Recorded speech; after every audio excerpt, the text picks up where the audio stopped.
Hey guys, this is Myleek. This is the My Taught You podcast. And I know I have been absent with the interviews, but I am back. Today I have Ursula Stephen, master hairstylist.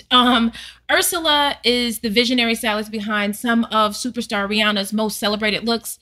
Ursula Stephen is the go-to expert for today's top personalities in fashion and entertainment. Ursula has worked with iconic fashion photographers. Her editorial clients include Vogue, WL, Harper's Bazaar, Rolling Stone, and so much more. She has created memorable looks for brand campaigns that include Gucci, my favorite, DKNY, MAC, H&M. I mean, we can go on. And her celebrity clients are Rihanna, Kerry Washington, Rita Ora, Mary J. Blige, Laverne Cox. But if you go to her Instagram and if you go to her website, you can see that there's so many that we probably don't even have time to list. She is a Unilever global hair care brand ambassador and the owner of Ursula Stephen, the salon in Brooklyn. Okay, so Ursula first, welcome. Welcome. That was nice. That was really nice. You're like, oh, thank you. But you and I met and sat down probably like last summer, and I think we were connected by Lawrence. Yes. Branch. Yes. Lauren's like, you have to meet. How do you not know Ursula? I'm like, I don't know how I don't know Ursula, but we sat down and we started talking, and I felt like we went to like we'd been knowing each other since seventh grade. Oh, man. Oh, yes. Thank you. That felt nice to hear. Yes. So I'm happy to have you here. And I want to start at the beginning. You've been doing hair since the beginning of time. So what are some of your earliest memories of doing hair, Ursula? Like, when do you remember even caring about hair? I remember some of my earliest memories are definitely in my mother's basement, which doubled as my salon and also her laundry room, and it was her way of keeping the hair in one place because once you start playing around with hair in the house, it ends up in the food and in the fridge and places like that. So my mother definitely tucked me away in the basement and gave me my area, and it was one of the best things that she could have ever done. Like that was her way of definitely supporting me because my mother is not a hairstylist. And, she knows nothing about hair, but she knew I loved to do it. And that was one of her ways of definitely saying, I'm going to support this. Yes. My mom, I used to braid hair and get that braid hair all through the house. And my mom would be like, get out. Yeah. So I definitely know. But okay. So you finish high school and you decide I'm going to do hair. Well, I finished junior high school, and I decided I think I want to do hair because I know I don't want to do anything else. I'm not, I mean, obviously I can add and subtract, but I'm not a genius, and it was never my thing. So I was always into something artsy, dance, music, and things like that, and anything that was creative, anything I could do with my hands. And when it was time to go to high school, I told my mom, like, I want to do hair, and she found out from her hairstylist friend that there was a high school that taught, cosmetology at the same time, and that's where it started. So really, yeah, that's where it started. That's so you have, though young, so much experience. It comes from just zeroing it in on that one thing that I really love, and I think that's very important for people for the millenniums, as they say, to really practice. A lot of people, I notice, they have a love for one thing, but they're doing another, they're working somewhere else, and they're so upset about it. Yes. And it's like, I just feel like I just consume myself with all things beauty, and not just hair. Right. I love the whole world of it. Yes. If you're my friend and or you know me around me, I'm always in the mirror. Like, and I'm unapologetic about it because this is the feel I'm in. Right. I'm looking at myself. I love to look good. I love to feel good about myself. So, I just consume myself with all things beauty. Right. You know what I mean? I was curious about everything, even television, even before I was, old enough to understand. I was into I Love Lucy. I'm watching it. I'm dissecting it. I'm loving everything about it, from the hair, the makeup, to the performance, to everything. Wow. Just really surrounded myself with all things beauty. Everything that I just was very curious about it. Got it. And I think also being really naive, not really knowing and asking questions and just want to know how and why, and just always being naive and not being afraid. And I think a lot of times I tell people that I'm shy and they don't believe it, but I'm very shy. I can be very shy, but the difference between me and another shy person is that I'm very brave. Yeah. I'll be very shy, but I'll be willing to take the chance. And that's one of the things that I think has brought me a lot of success. Okay. So how did you transition from behind the chair to magazine covers, videos? Like at what moment did you transition from I do hair in a salon to I am master stylist Ursula Stephen, everyone knows me? I think it was an easy. It wasn't. I want to say. I don't want to say easy. I'm gonna take that back. Take that back. It was just a natural, transition. It was something I wanted, and I was frustrated. So I always put it out there. I would even tell my clients at the salon, like, oh my God, I can't wait till one day, some big superstar just rescues me from the salon and takes me away. And then, it literally kind of like happened that way. But really, it was never like one thing. It was like domino effect. It's like you when you ride an escalator and you see before you get on the escalator, you see how far you're gonna go. But then when you're on it, you really don't feel the graduation and you kind of just end up there.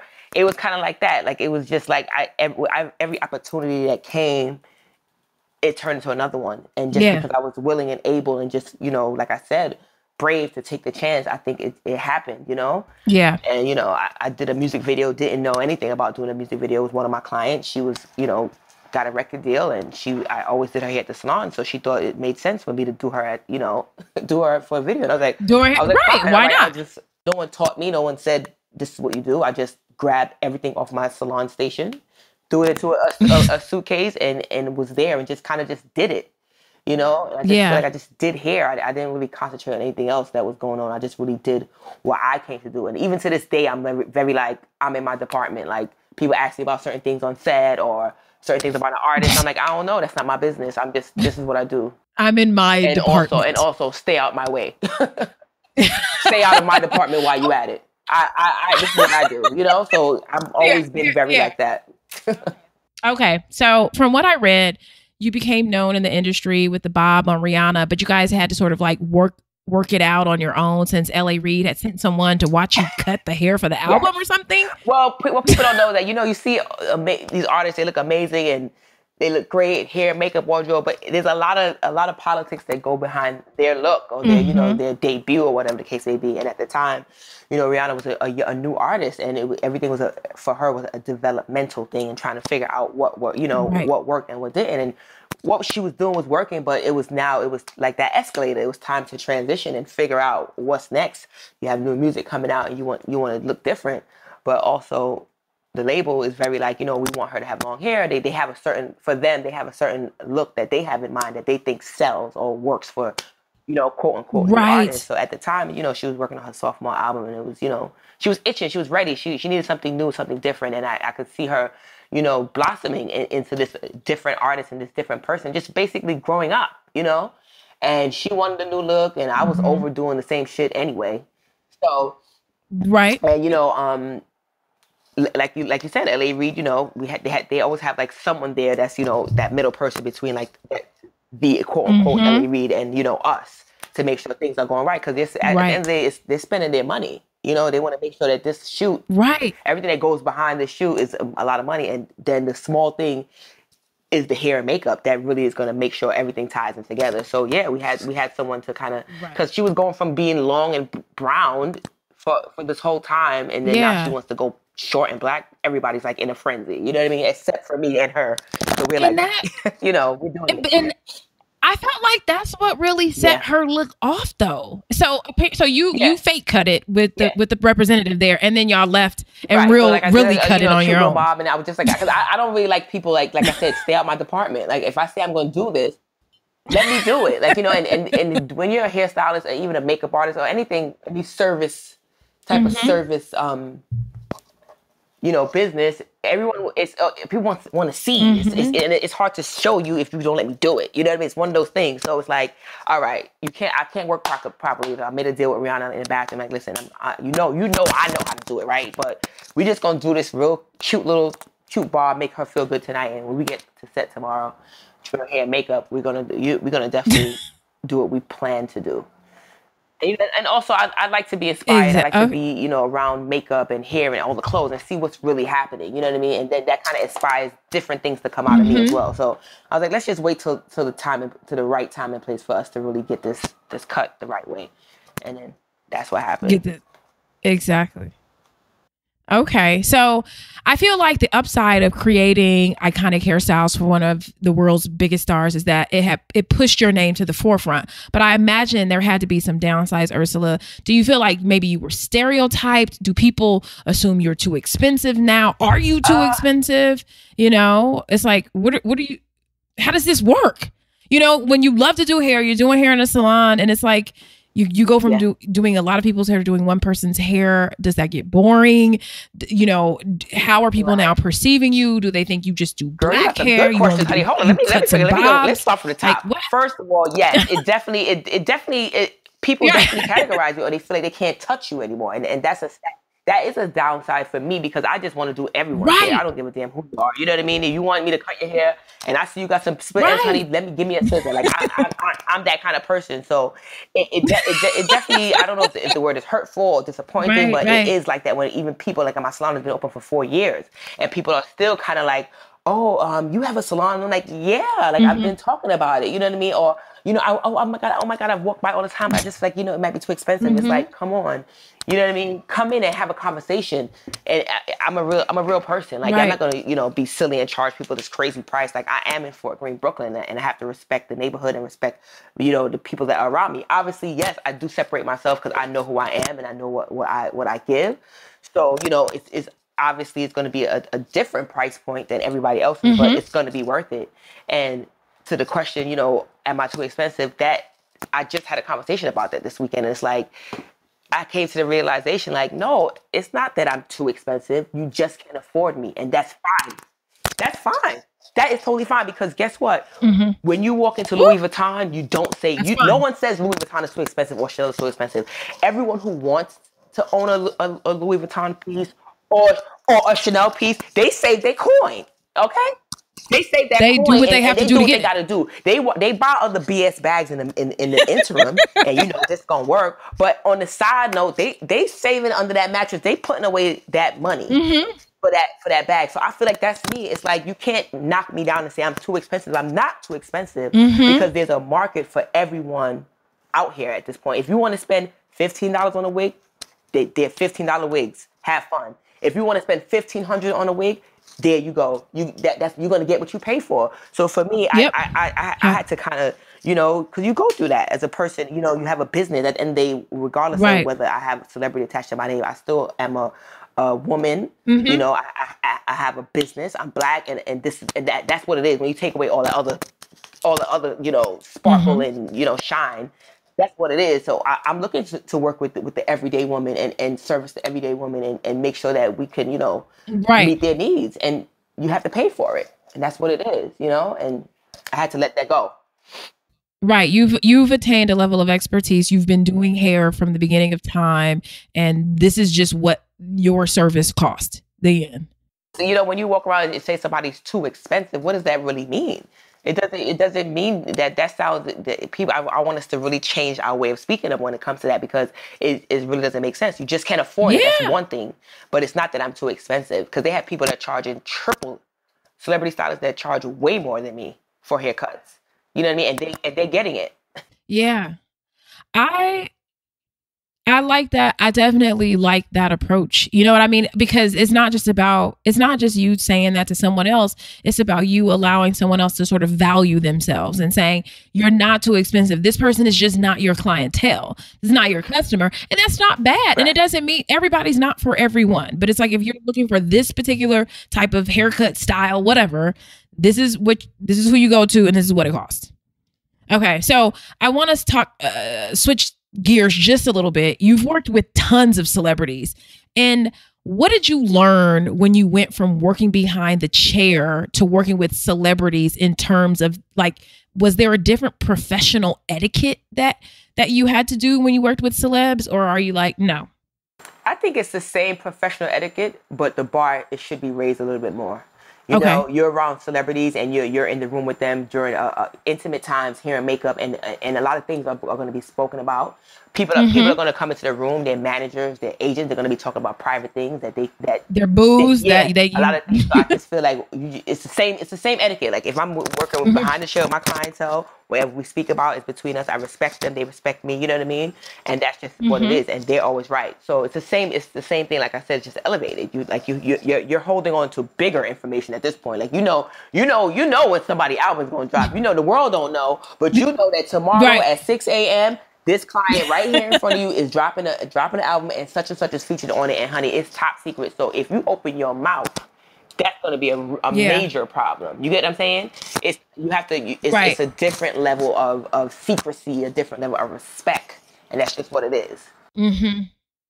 Okay, so are there some things you should and shouldn't ask or should and shouldn't do? Like, should you take pictures? Because I know a lot of people are relying on getting an Instagram picture with so-and-so client.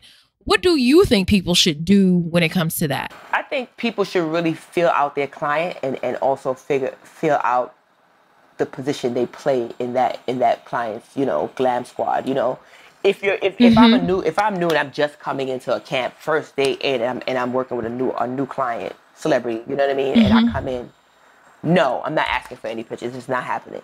You don't do that because everybody's hip to it. Everybody knows, I take a picture with this celebrity, I put it on my page, I get a couple more followers. You know what I mean? Everyone's hip to it. And your client doesn't want to feel the pressure from you that she has to do that for you. And one, she may not even know you like that. You know what I mean? You just came in. That's one. Right. Two, even if she does know you like that, still you want to keep a certain sense of secrecy amongst your clients. And if they feel you work with them and you feel them out, if they're into the social media thing and it's all fun for them, then you do it. But you don't want to force a client because you don't want to be the hairstylist or the makeup artist that the client feel like, oh gosh, oh she's doing me today. Oh my God, she's gonna beg me for an autograph for her little sister. She's gonna yes. They don't like it. And I'm telling you, people are funny. Clients are just funny. They won't say anything to you, but you just won't be hired again. You know what I mean? Or I may be closer to them. And you may be filling in that one day doing their makeup, and they may complain to me and say, "Oh my God, she's such a groupie." You know what I mean? I won't hire her again, and then that puts everybody in a weird situation. So I think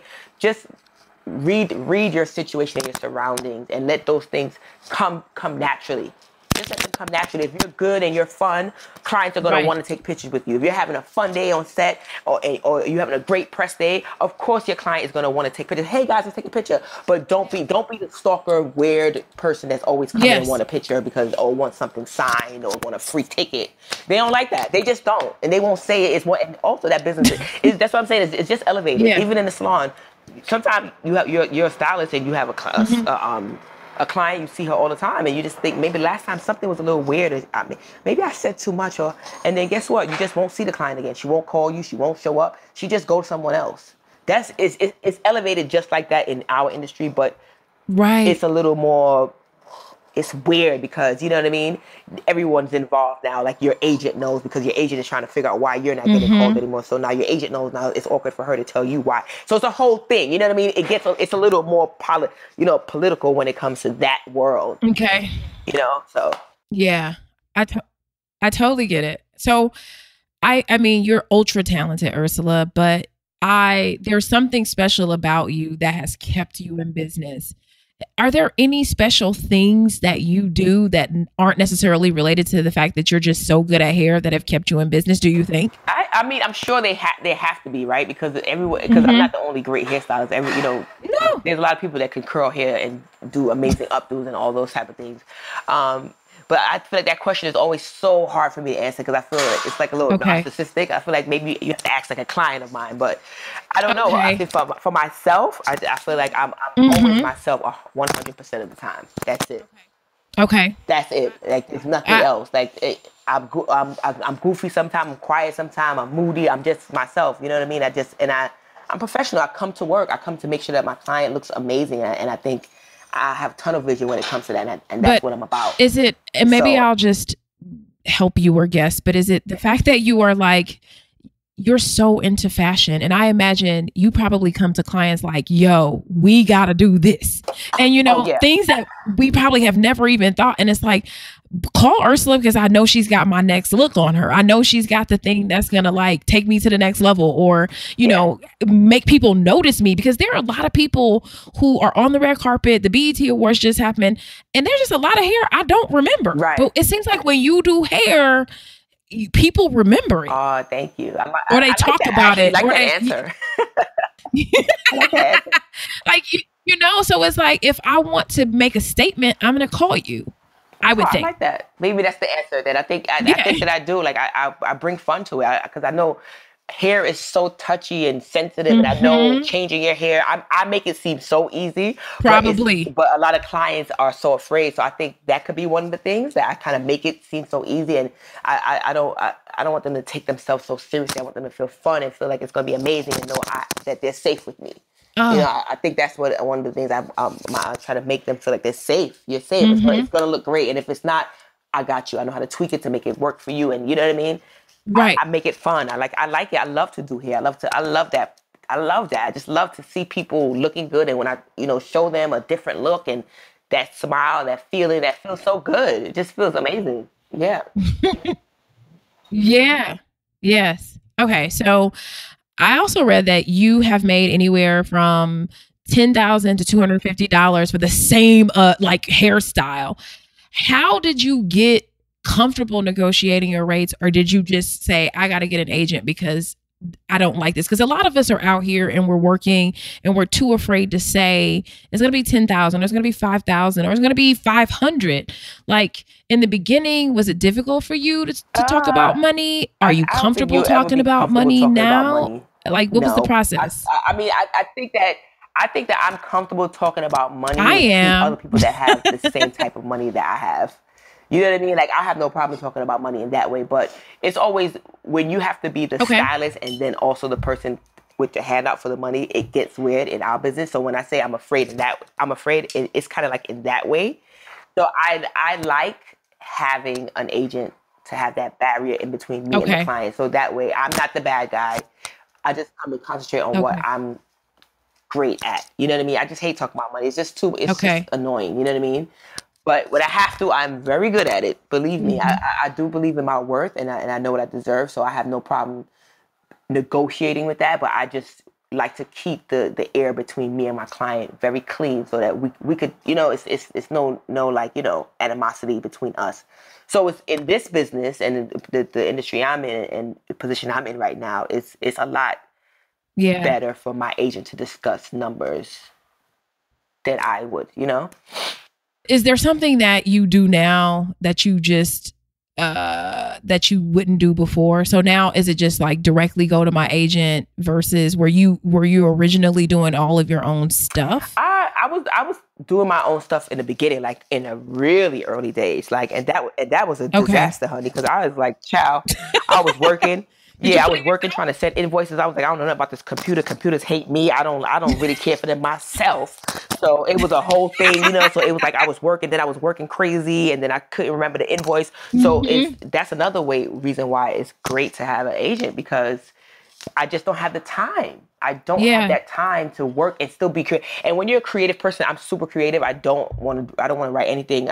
You do it. Like, I push it away. You know what I mean? Like, I feel like when you're a creative person, that's what you're great at. And I had to really come to that realization for myself. Like, girl, you're not really too great at that. So you might need to start delegating certain things.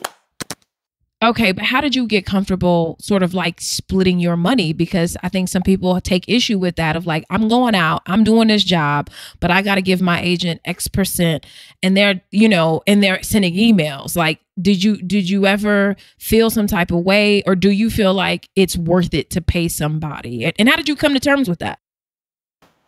I mean, it's definitely 50-50. Sometimes I think now that I've had an agent, I've had two agents, I understand now the pros and the cons of having an agent. Okay. So for me, it's like, I don't have a problem splitting my money. I feel like people have this thing about them, like, I don't want to split my money.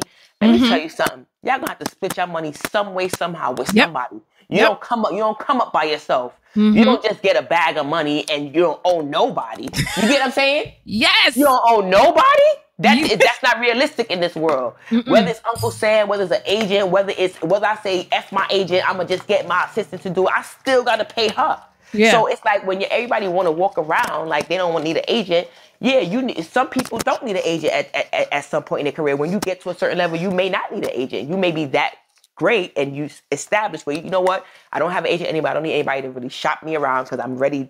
That name, people are calling me. Fine, I understand that person, but you're young and you're on the come up. It's great to have that structure. It's great to have that structure, and it's also a cachet. I'm gonna keep it real. It's a cachet. Yeah. You want to be associated with a certain name, and that's how it goes. People are not just walking in. I mean, they have some, amazing stories people have, that have been rescued from salons or rescued from, this is my cousin and she do amazing hair and been rescued. That's fine. But when you start looking at big companies like Dove, like Suave, like Gucci, when they're looking for a stylist, they're not coming into a salon. They're going to the top agencies to find out who can do this advertising, campaign. Right. You know what I'm saying? So that's the pros and cons of the whole agent thing. You know what I mean? I feel like, and that's how they've earned their worth. You know what I'm saying? So while you don't see the legwork, you don't view the legworth as quote unquote worth it. They built this years and years and years ago that people are coming, like you're paying for people to come directly to you. So I agree with you and I appreciate you saying that.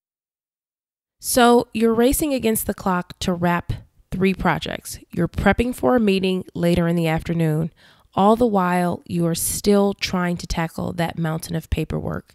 Welcome to life as a freelancer. Challenging? Yes.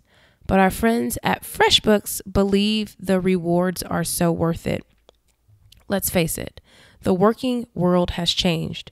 With the growth of the internet, there's never been more opportunities for the self-employed. To meet this need, my friends at FreshBooks are excited to announce the launch of an all-new version of their cloud accounting software. It's been redesigned from the ground up and custom built for exactly the way you work. Get ready for the simplest way to be more productive, organized, and most importantly, get paid quickly. The all-new FreshBooks is not only ridiculously easy to use, it's also packed full of powerful features. What are they, you ask? You can create and send professional-looking invoices in less than 30 seconds. You can set up online payments with just a couple of clicks and get paid up to 4 days faster. We love that. You can see when your client has seen your invoice and put an end to the guessing games.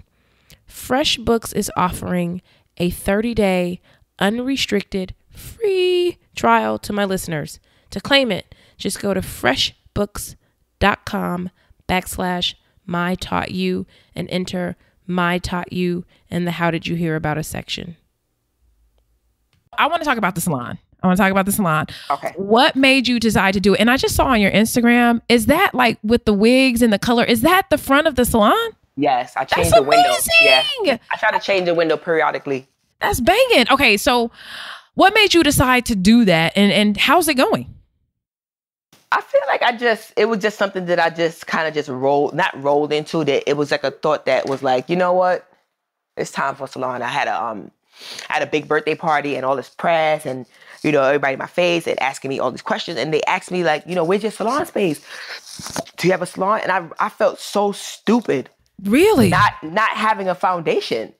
And I felt like all the stylists that I actually look up to and people who I admire, they have foundations. And that doesn't mean that, just because they have it, that means I need to have one. But at the time, it made sense for me to have that foundation. And I felt like, there's times where, opportunities to come up, oh, Ursula, do you have a salon team? We want to do this with you. And I'm like, I sound silly at this point in my career, and I don't have a salon or a team, or I can't facilitate that. And I don't like to ever be counted out of anything because of something small, or you know what I mean? Or not being prepared. Like, it's like I know people that lost the opportunity to go overseas, go to South Africa to do hair because guess what? They don't have a passport. Wow. You know what I mean? Or they can't do this job because you got to drive to it. They're not giving us a car service, so you're gonna have to drive. I got a car, I got a license. You know what I'm saying? Like, Right. I like to be prepared and equipped and ready for certain things that for when the opportunity comes, I want to be ready. Yeah. You know what I mean? I don't want to wait to get ready. I know some people, they're going to turn 40 in 2 years. Mm-hmm. They wait till 3 months before to try to lose 50 pounds. Come on now. You get what I'm saying? You're about to be 40. That should be, for that whole year before, you're supposed to be on it. Yeah. You know what I'm saying? By the time you get there, it's supposed to be a breeze. Yeah. So I felt like when I was asked that question, like, Urs, like you walking all big and stuff and doing all this, like, what's next for you, girl? You know what I mean? And then at the time, I was running around with Ree and running hair, and it was great, and it was amazing. I was making a lot of money, but I wasn't 100% happy because I didn't have anything of my own. I was running with her. It was great, helping her build, and obviously, I'm getting accolades, but that's it. Yeah, you just getting shine. No, it's like accolades. I wanted something more, and I knew that it was time for me to grow up. Okay. So I just, I kind of put it out there, and I was thinking about it, and I was looking. I was trying to, I wanted to get a mixed-use building, and I had this big plan. I was going to secretly live upstairs and have the salon downstairs and all this good stuff, and I couldn't find anything like it. Okay. And if I did, it wasn't in the right area. It was, all that stuff. And then, like a year later, Rihanna was about to go on tour for like 11 months, and I was like, "What? 11 months? That sounds like a long time, And then around the same time, I got a call from a same realtor friend. Year later, he was like, "Oh, you know anybody that wants a salon space?" I was like, "Me." Wow. Never saw it, never nothing. Got the address, met him over there, and I was like, "I'll take it." Wow. And that's when I decided to not go on tour, and I was like, "I'm gonna just take this time to figure out what's next for me." Wow. Ursula Stephen. I just wanted to figure out what's next for Ursula Stephen. Yeah. Were you afraid, like, if it doesn't work, I just missed out on an 11-month tour where I know I'm gonna get paid? I wasn't. That's so weird. I really wasn't afraid. I just felt like I was ready. Like, I was ready. Yeah, I wasn't afraid. And I had a lot of people to support me. I had good people supporting me, good friends, and who were in the business. And I just kind of just rolled with it. And I just said, all right, I'll take it. What's next? What I got to do? All right. And I just kind of just did it. And it just happened. Nice. Yeah. Okay. So I get tons of team building questions. And I know that you are thriving. Like you said, you are Ursula because you have a team. What's the first thing you're looking for when you're going to hire someone? When I'm going to hire someone, what I am not looking for is, I'm going to tell you what I'm not looking for, because girls come to me all the time. I kind of really don't want to say it because I feel like now they're going to come and interview and they're going to lie. But that's okay, because they'll still be found out. Trust me. Exactly. Yeah. So one of the questions that I ask girls when they come to work for me is, what's your goal in the beauty business? I don't say as a hairstylist. I want to know, in the beauty business, what's your goal, as a stylist? And the worst answer that you could tell me is that you want to be a celebrity stylist. Okay. You want to do freelance, because guess what? I'm not looking for that. I'm looking for salon stylists if I'm interviewing you for my salon. Right. You know what I'm saying? That's what I'm looking for. I'm looking for salon stylists. I'm not trying to hire another Ursula Stephen, because guess what? Ursula Stephen her pinky toe don't even be in there enough. So I'm not trying to hire somebody else that's going to be in and out of my salon. I need to know that all the work that I'm doing on the outside to drive business into the salon, I need to know that I'm going to have a full and equipped staff here ready to service them. Right. That's what I need, So those are one of the things that really don't really rub me the right way, because that's just not what I'm looking for. Right. But naturally, that is what you attract that. What if that's their long-term goal, right? What if that's their 5-year, 10-year plan? Like, I want to come here. Is that okay? I mean, if that's what it is, then that's fine. But I need to know that when I interview, that I'm getting someone that has a passion for working with the everyday woman. Okay. And I feel like, because it's been so popularized now to be a celebrity stylist, that everyone is forgetting about the everyday woman, and they're one of the biggest consumers. You do a celebrity, you may do them once. People think I see my clients every day. I don't see Queen Latifah every day. I see her today for I saw her on Sunday for BET Awards. I probably won't see her again until like 3 weeks from now. Right. So if you're a person that's just getting into it, and you have no other clientele, and you do one, you know what I mean? If that's just once, are you willing to work once every 3 weeks right now You know what I mean? Wow. Right. Freelance is a build. Freelance is a build. It's not. It's not. It's not like being in a salon and people are just coming to you and you're always working. You're always making money. You're always making money. You're always making money. You know what I mean? It's not. It's two different worlds. Yeah. So you got to figure that out also with yourself and know that it's not just something to jump into. It's something to build into. I worked in a salon for like what 10 years before I did freelance. Oh, wow. I didn't know worked in the that. salon for 10 years. I had a really big clientele. Okay. So that's why at first it was easy for me to jump into freelance, jump back and do them. And, Okay. until freelance took me away so much, I just couldn't do it. Right. And I never quit the salon I worked at. I just kind of let it fade away because I couldn't quit, because when I was off for that week in between of somebody calling me to do with another celebrity, I had to eat. Right. I had to work. Right. I had to maintain that clientele. And it's very hard to do freelance and maintain a salon clientele. So that's why I'm so concerned about it. Okay. So what about assistants? Do you have one? Do you have an assistant? I don't really have one. Okay. I kind of rotate, so every once in a while I'll take the salon girls out with me and do a job, and they absolutely are not interested. There's one that I took her out and she came back, kissed the salon floor, was like, this is where I want to be. I was like, okay. So the thing about it is when you work for me, you're definitely going to get the opportunity. Okay. Like that's part of my whole program at my salon. You come, you work for me, I'm going to bring you out. Okay. I want to bring you out, on a job so you can get a taste of it, see how it really is to be here, and see if you can you really handle the pressure? Because a lot of pressure, my position holds a lot of pressure. Okay. And so what didn't she like about it? She just couldn't. She just didn't really like it. She just said she really liked being in a salon. It just wasn't her thing. She didn't like the waiting and, the pressure. It was just too much for her. Okay. She didn't like it. All right. Now, I'm going to get into your personal life, not about who you're dating and if you're dating, because it's like mandatory, but it's like, how does one have a personal life in this business? Like you just said, if you were going to go on tour for 11 months, I imagine you've been on tour for 11 months before. Is it possible to have a personal life in this business? I think it's possible. You think so? It's absolutely possible. I mean, just to let you know, I have never been on tour for 11 months. I've only really done promo stuff. Like the most I've probably been away is like a month. Okay. You know what I mean? I've never really done like 6 months away or something like that. Okay.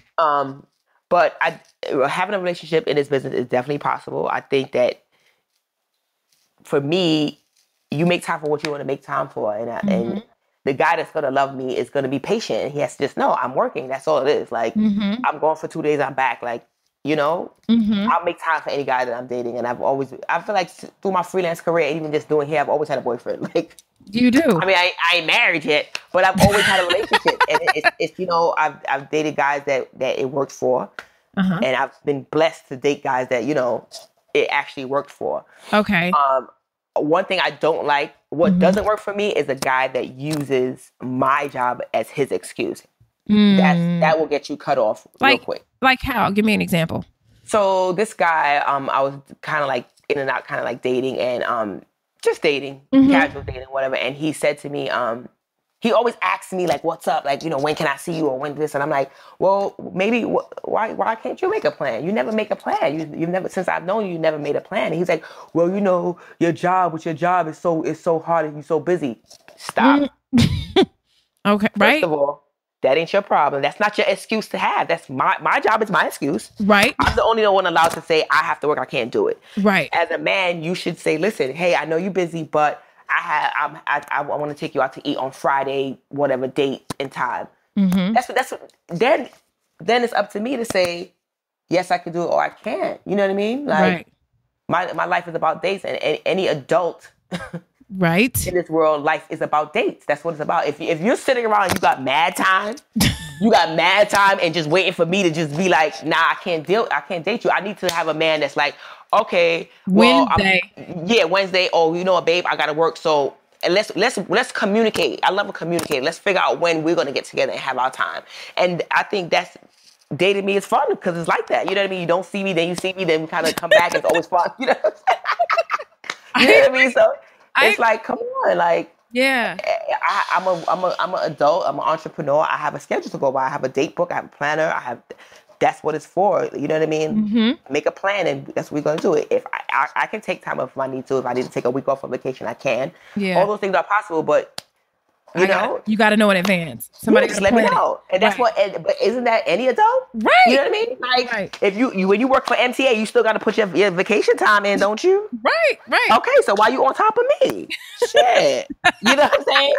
Get off me. Right. Shit, I'm over here working, trying to be great, and you over here worried about my schedule. Okay, so what is, from this past weekend to today, what was like the week like for you?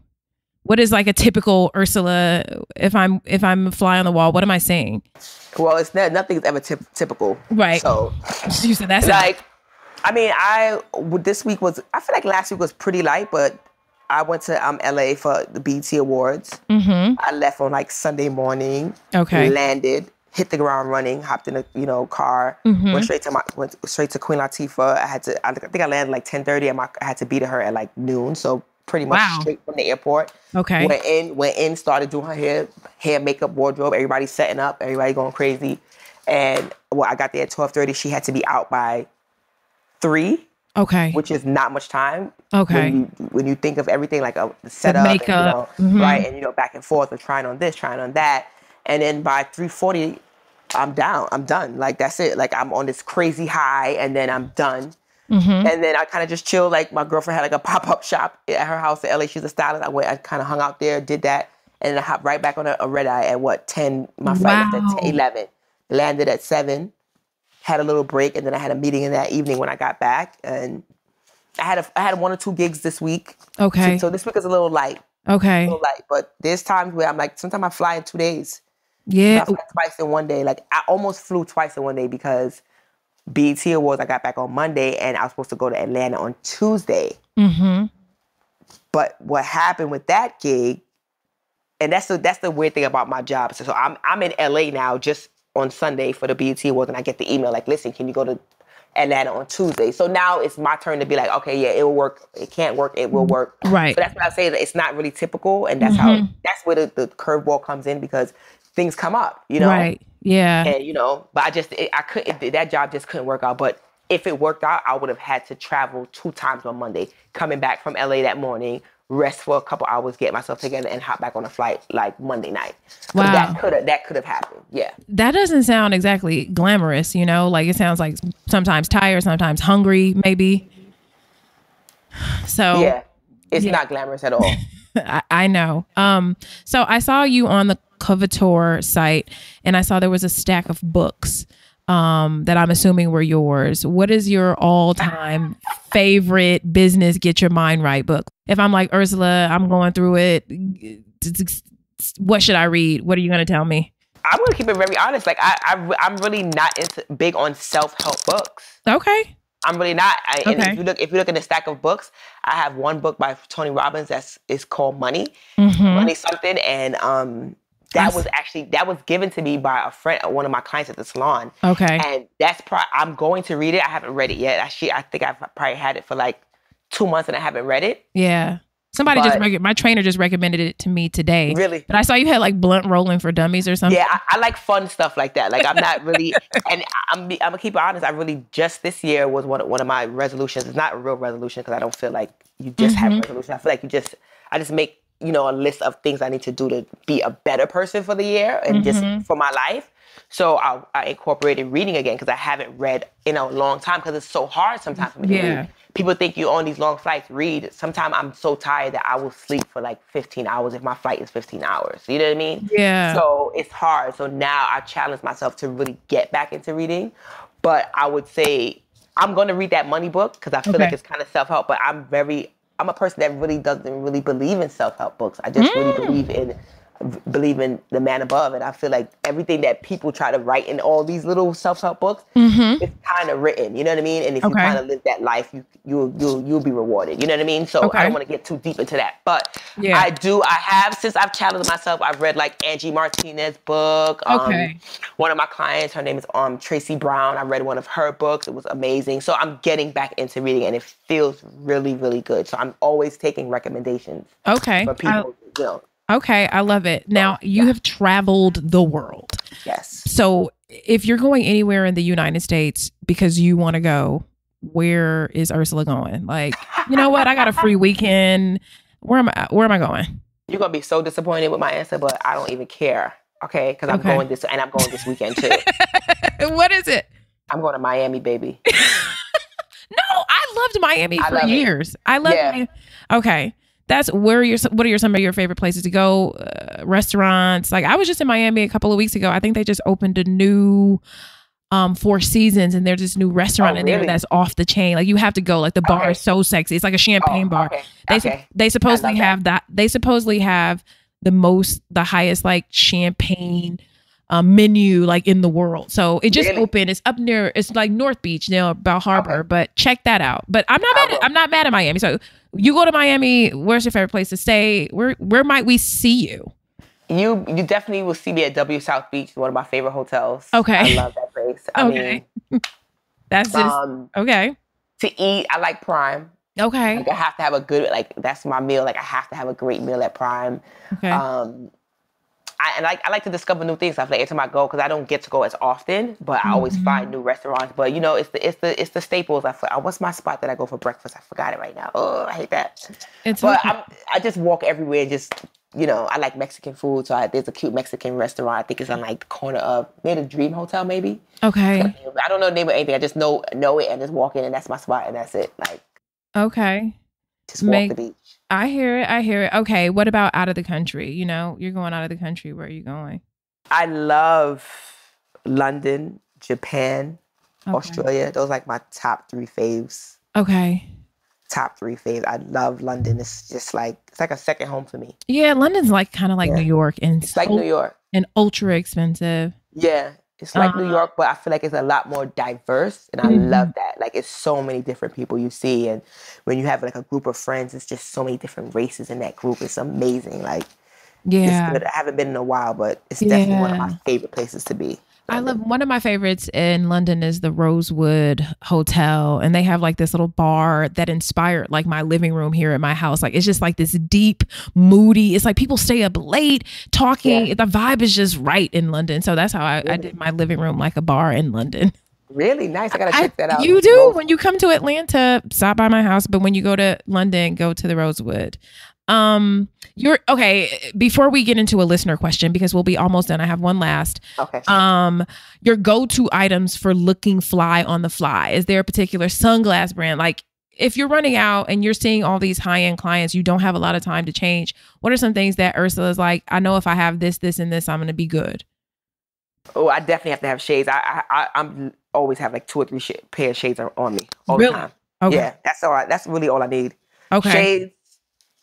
In a great shoe. That's me. Like I have to have a dope shoe, like something. And dope for me is something that's comfortable because I'm on my feet all the time. Comfortable and just like attractive. Like, oh shit, those are cute. You know what I mean? I love that. Like, so me, a dope pair of shades and a good shoe. I'm good. And I do black for work most of the time. Most of the time I do black for work. Okay. Just keeping it easy. Yeah. I try to be, I like the real like casual, sexy feel. I love that. Okay. All right. So before I ask my guests to answer a listener question. So I have listeners who write me. I have hundreds of questions in my queue, but they're always career based. And I figured you maybe could help us with this. But she says, okay, I am soon to be 27 and I have a degree in something that I really love, fashion, merchandising, and design. I thought that with the degree, I would work my way up in the part-time job that I've had for 10 years and one day become a district manager.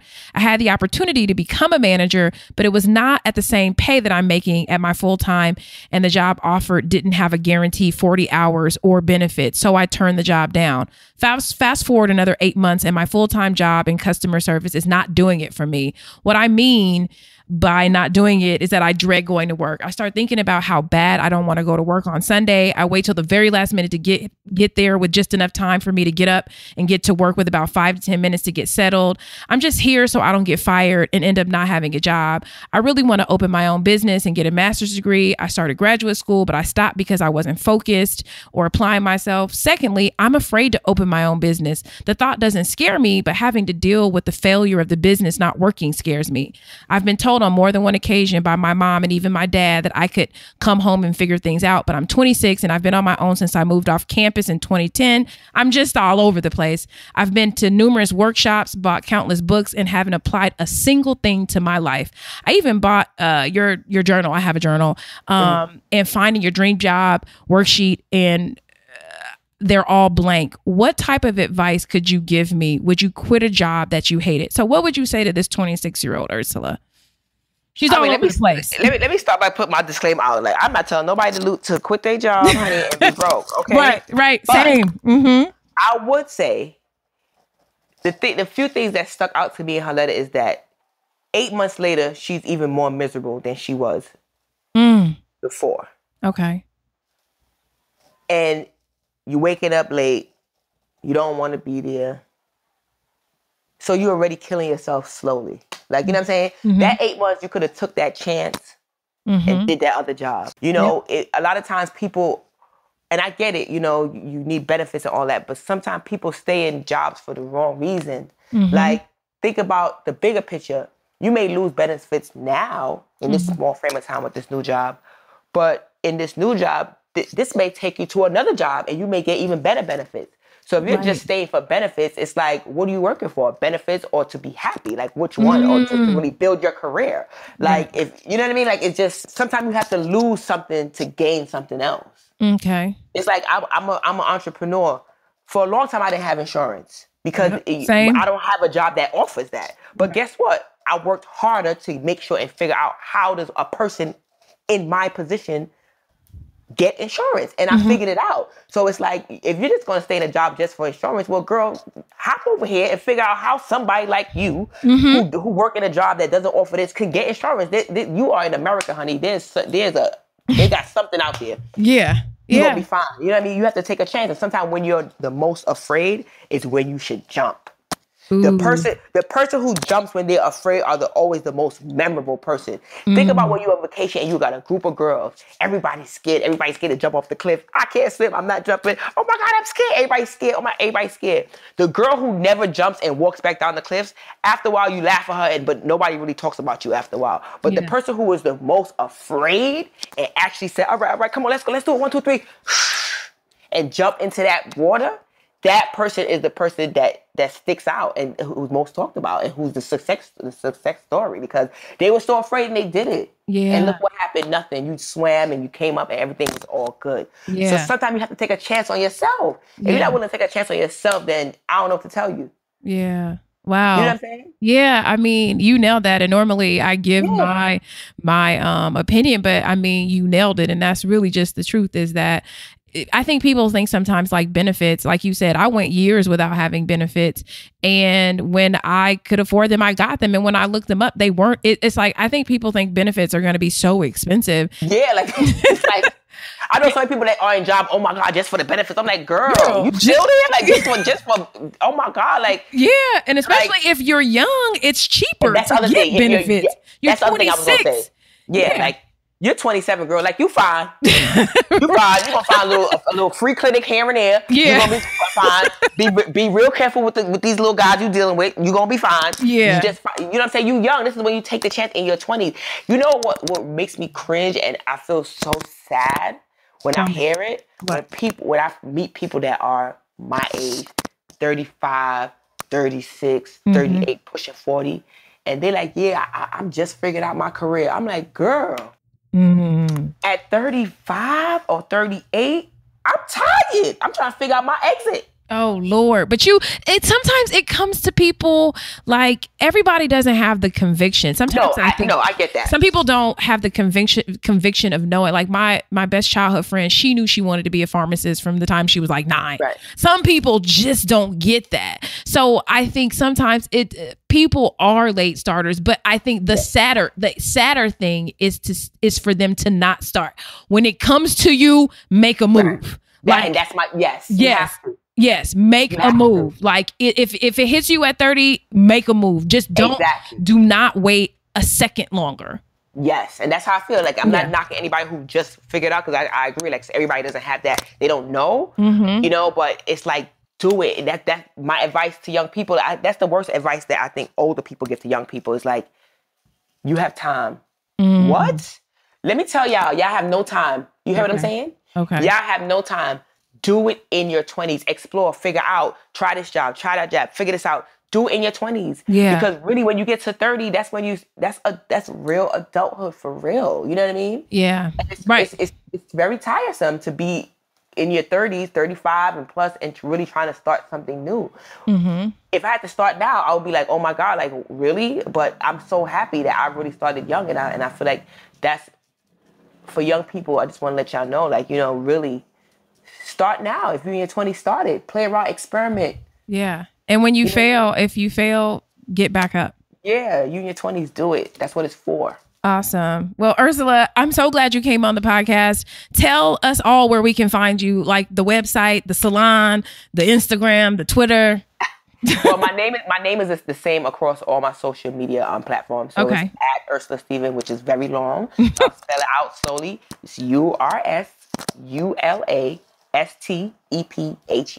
Mm-hmm. So that's my Instagram, Twitter. My website is at Ursula Stephen, or www.ursulastephen.com. Okay. Everything is my name, so I just try to keep it very simple, so you don't have to look too the salon deep. too. The salon is Ursula Stephen, the salon. Ursula Stephen, the salon. Yes. Awesome. Thank you so much, Ursula. I really appreciate it. This was a super real talk moment, and I will talk to you soon.